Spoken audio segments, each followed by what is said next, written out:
Here we are. Good morning, everybody. Good morning, everybody.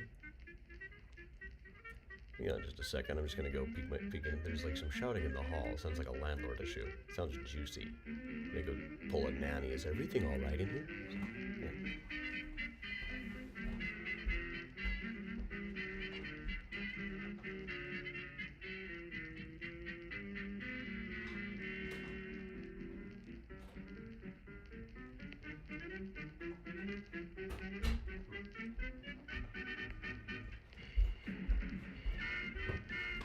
Sounds like I missed it. All right. Welcome along, everybody. It's FindAGrave Friday here in mysterious Chicago. Good morning. Hey, Vicky. Am I in a loop? Hey, all. And put your own little hand in mine. Groundhog Day is still a good couple of weeks off, right? Morning in Detroit, holding at 1 degree. Presently in Chicago, it is -7 and feels like -22. These things happen. Thought about going and freezing some pants. I've been warned, please do not go freeze any pants. I kind of feel like I took that joke as far as I could anyway, so. We're doing FindAGrave Friday from home in any case, it being that cold outside. I'm not going to be going out finding graves at -7. Cemetery gates are probably going to be closed. I know the research center at the History Museum is closed. All the places I would normally going are closed. The schools are closed. And here I am just appearing in a t-shirt. Do you believe this? Do you all see the He-Man trailer? It looks pretty fun. I remember seeing the original live-action Master of the Universe movie at the Dollar Movie with my dad and my brother. It was not good, but the Frank Langella Skeletor high point and ripping off a line from Richard III, I mean, I am not in the giving vein this day. Hey, Kathleen. Hey, David.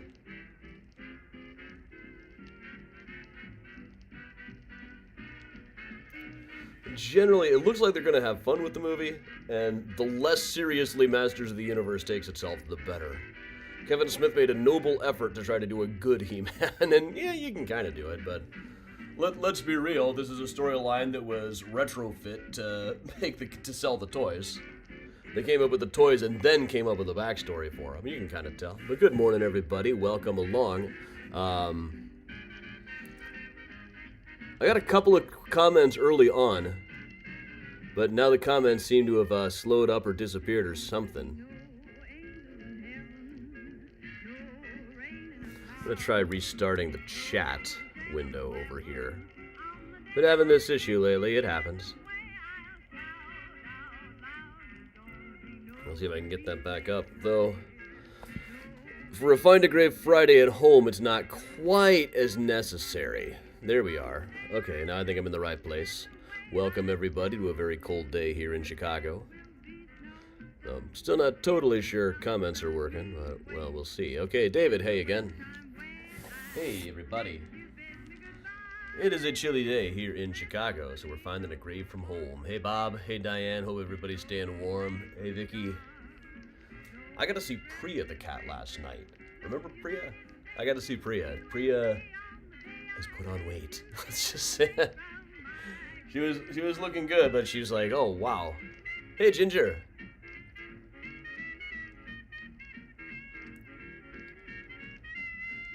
Yeah, Lane, I was going to be shift lead for my patrol group today, but with the schools not being in session, we're not going out. We're all on standby, of course. But, hey, Mona. We got Miles right over here in the chair.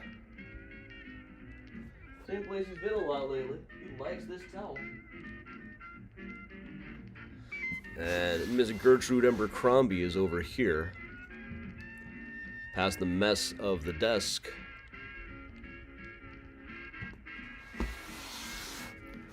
$57 in Arizona, huh? Well, I will take this over that.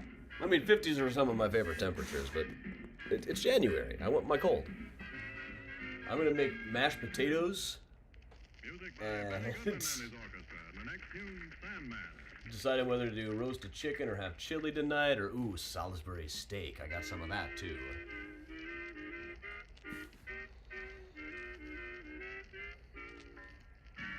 Well, all right, everybody. We are going to do FindAGrave Friday today, so welcome along. We're going to try it. I'll try it a little bit anyway. I don't know if this grave is going to be exactly findable, but we'll at least be looking something up. So let me just move over down the scenes. No, not that one. No, yes, this one.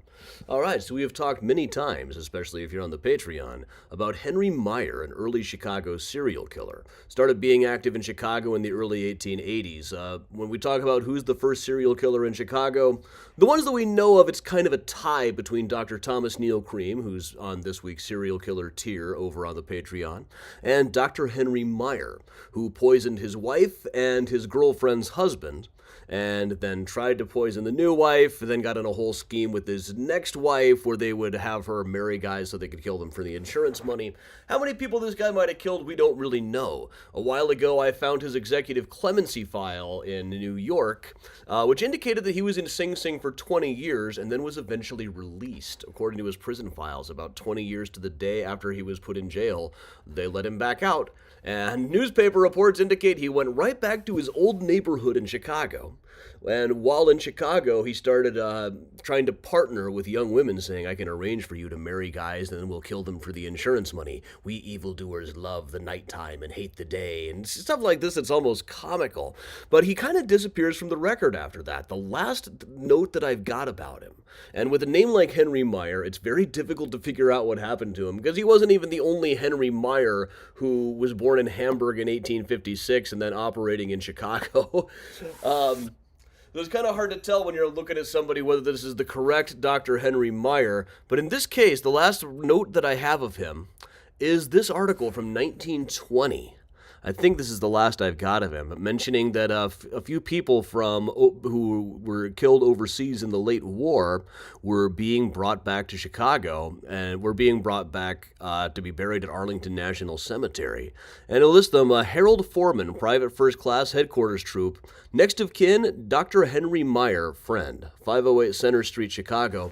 I think this is definitely the right guy because of the address there. That was his old neighborhood. He was right back at it. So what we're going to do is we're going to see what we can find here at Arlington Cemetery using Google Chrome. You all sing Google Chrome to the tune of Kodachrome every time you open up the window, right? I know I do. So, all right, here's what we're going to do. Oh, yeah, if I move that, I'm kind of screwed. But, all right. So, we'll do the lookup feature here. Find a gravesite. Foreman. Harold. Dun, dun, dun. Coming up as nothing.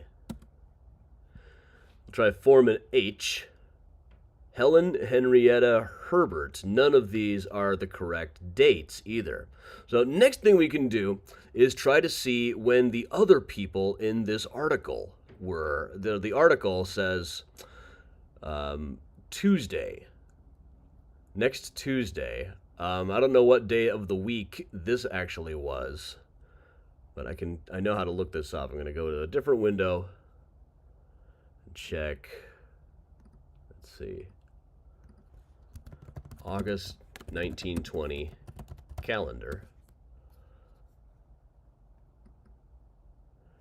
Okay, that would be August 17th, a Tuesday, would be the next Tuesday after this.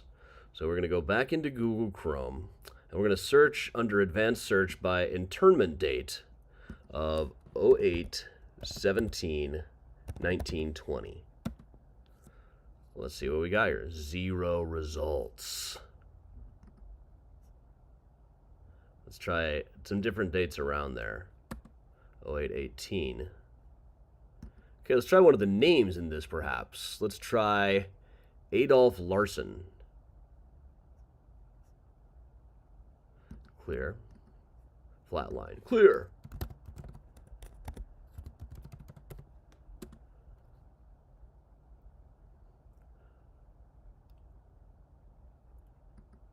Okay, Adolph Larson. That's right there. Illinois. Killed on November 19th, probably. Doesn't really have the interment date, I don't think. Let's see if we can just find out who was beside him, or we'll try the other guy too. Let's try this Oscar Hansen character.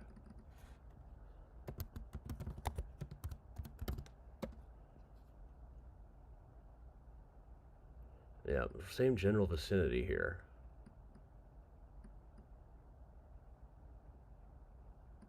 Yeah, it's not listing the interment date, which kind of covers that. Now we're kind of in a mystery here. So let's take a note of directions. No, that's not going to help. We'll take a look at about where this is. Right in this section, around section 17. Let's try the other guy on that one too. Return to search.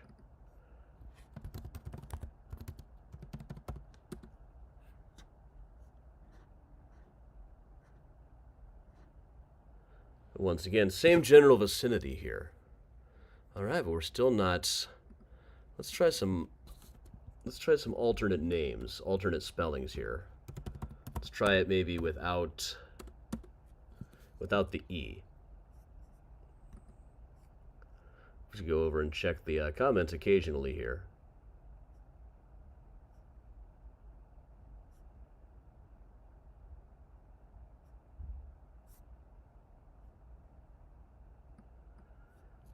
All right. Elmont, Frederick, Horace, Jacob. Nope, nothing here. Huh.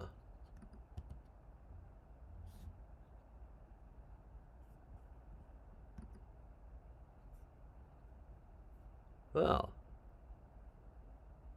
let's try Henry. Let's just out of curiosity.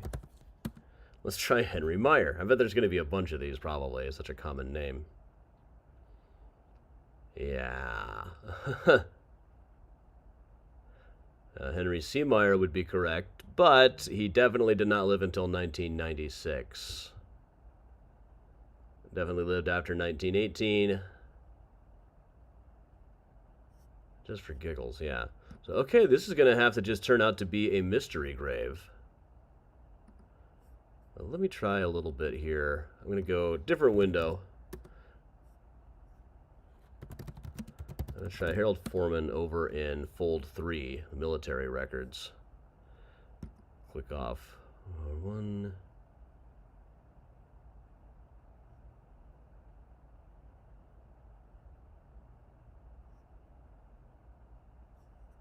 World War I, United States.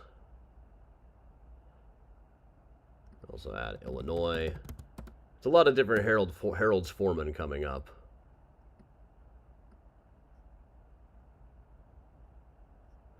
Yeah, Harold Boyd Foreman, Harold Sims Foreman. But those are just...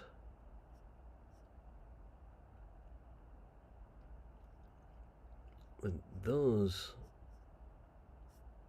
are only draft records. We need actual military records here.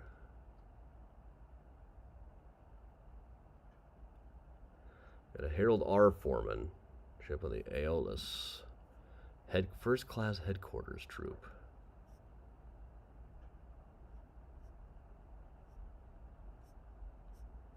I'm just looking up some other things here now. I'm in a different window. Can't show you all of my windows.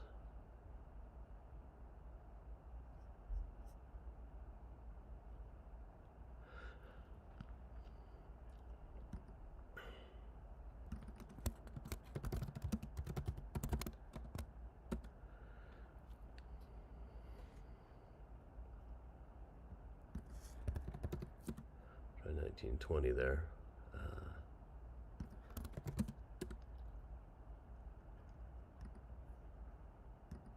Try looking up all of the papers from August 1920.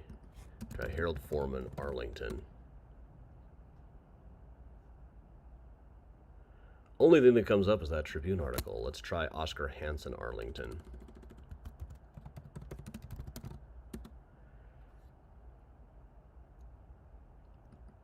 Okay, here's I found an article here. Okay. Once again, I found another one. This one says Harold Foreman without the E in a Texas paper.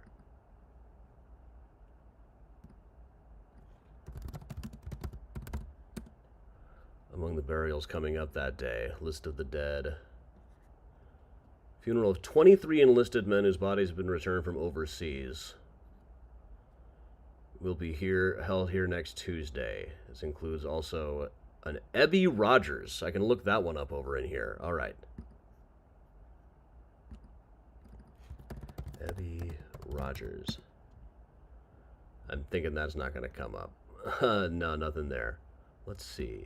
Next name is James Brennan. So there's a couple more than the Chicago one did. James Brennan. Probably going to be a few of those. No, none. Interesting.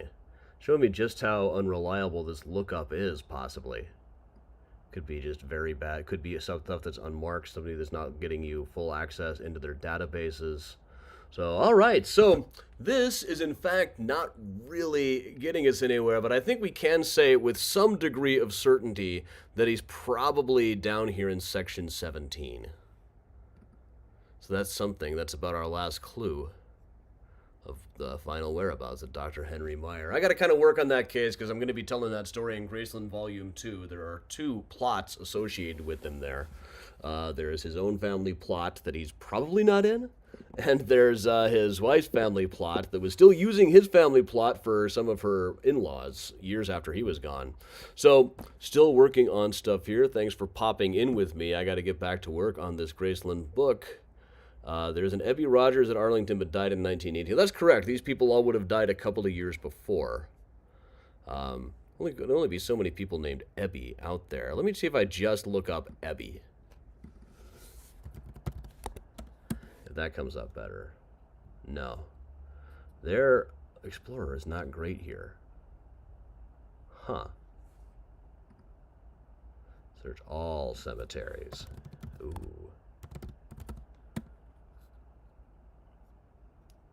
Oh, come on.